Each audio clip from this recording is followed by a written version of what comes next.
Oh, and we're having another glorious day. We having a celebration. Let it get high. Tank Davis continues to make some of y'all mad. The haters is out in full force. I put out this tweet. I said, the haters in boxing are sad. I seen people leaving me comments. They were saying stuff like, oh, Tank was getting his beat before the knockout. He got lucky. This is the same y'all said about Danny Garcia when he fought Amir Khan. My question to you is, who cares about being outboxed if the person who was quote unquote boxing well gets knocked the out? That is pathetic, LOL. And I meant every word. Why are people talking about Frank Martin was boxing so well when you've seen the aftermath? That makes literally no sense to me. People who are Tank haters, they're scrambling because Gervonta Davis keeps shutting people up.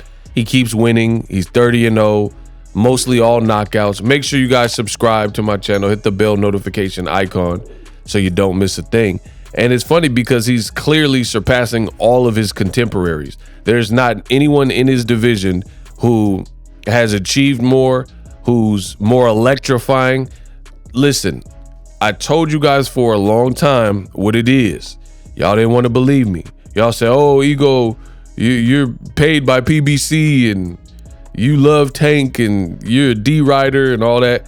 Tank keeps shutting y'all up. He's doing the work for me. Congratulations to Tank. I have a lot more content that I'll be dropping about this fight. Frank Martin, valiant effort, attempt, but the end was inevitable. And he got knocked out. I told you that was my prediction.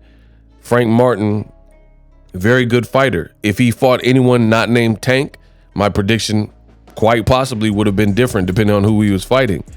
But I just felt he wasn't going to beat Tank Davis. Experience matters.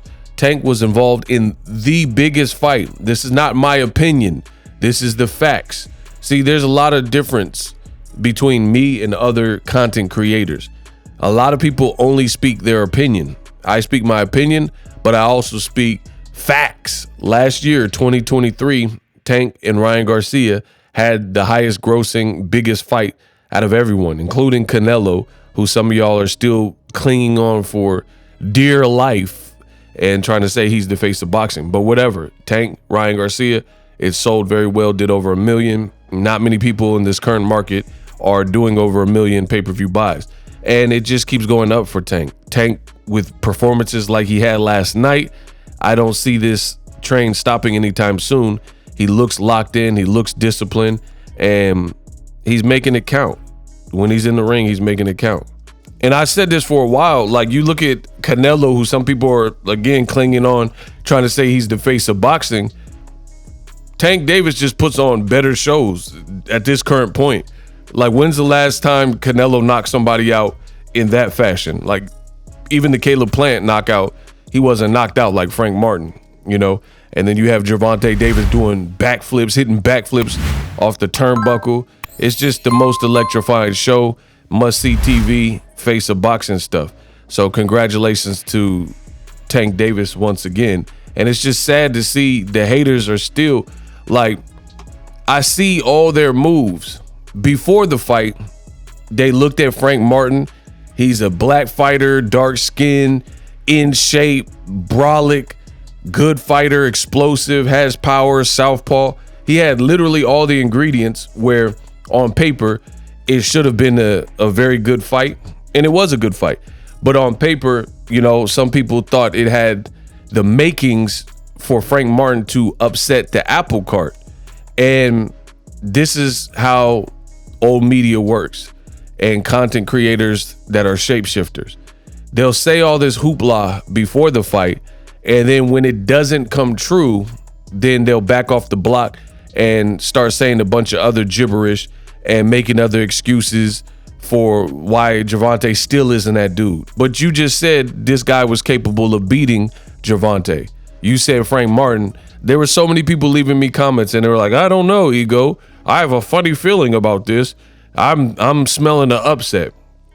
And then now when it doesn't happen, they say, oh, he needs to fight Shakur or some other excuse to keep hating on him.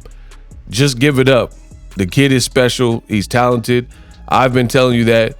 Leonard Ellerby's been telling you that. Even Floyd Mayweather, when he was handling Gervonta's career, was telling you that. Abso-effing-lutely. Tank continues to exceed expectations, and he's becoming more and more dangerous because he's becoming more efficient and very surgical. But I don't want to give away too much because I got other breakdowns where I'm really going to talk about the fight more. So you guys got to subscribe to the channel for the latest and greatest. But I like what I seen. I was happy with the final product. Money well spent. And that's always the case. I've never bought a Gervonta pay-per-view and felt a type of way after. He always delivers what he's known for delivering, and that's special. Because how hard would it be to, if you're known for power and skills and all that, every time out to continue to show that? This is not by luck, you know, that this is happening by some form of osmosis. He's literally putting in the work, and he has a great team. He has confidence, and he's gaining traction and maturing as a fighter right before your eyes, getting better and better. Because there's no way Tom Brady is always winning these games and clutch games and moments and fourth quarter comebacks. Michael Jordan scoring all these buckets, 6 rings, 6 playoffs. You know what I mean? It's just 6 finals, 6 rings. You gotta give it up to the Kobe Bryants, the Floyd Mayweathers, and now this generation, the Gervonta Davis. They keep doing what they say they're gonna do. He literally predicted a knockout, I think in the 8th round, and he pulled the trigger. And my oh my, was it quite the knockout? Absolutely. So I want you all to pay attention, all those that are listening, pay attention to the shapeshifters, because now that we have an outcome, this is what they always do. They're going to change it and move the goalposts and start saying, oh, Tank needs to do this and Tank needs to take a vacation. He worked hard. He was in shape. Like literally, he fought a person undefeated again. He fought a person and knocked him out again. He fought a game person. Nobody has ever made Frank Martin look that vulnerable. Nobody. I've watched mostly all of Frank Martin's fights, right? He's a southpaw. He was in shape. He was confident. He said he caught Tank in sparring. He did this interview and he said, yeah, I heard that in him. He said he hurt Tank in sparring, but in the fight, that's where it matters. Under the bright lights, sparring is sparring. Like Floyd said, congratulations, you have an undefeated fighter in the gym. Like no one really cares about that, especially when cameras aren't rolling in a lot of these situations and or the tapes haven't leaked. So it's about what you could produce in front of cameras, and Tank Davis did that. So the haters got to eat their words and eat their hearts out.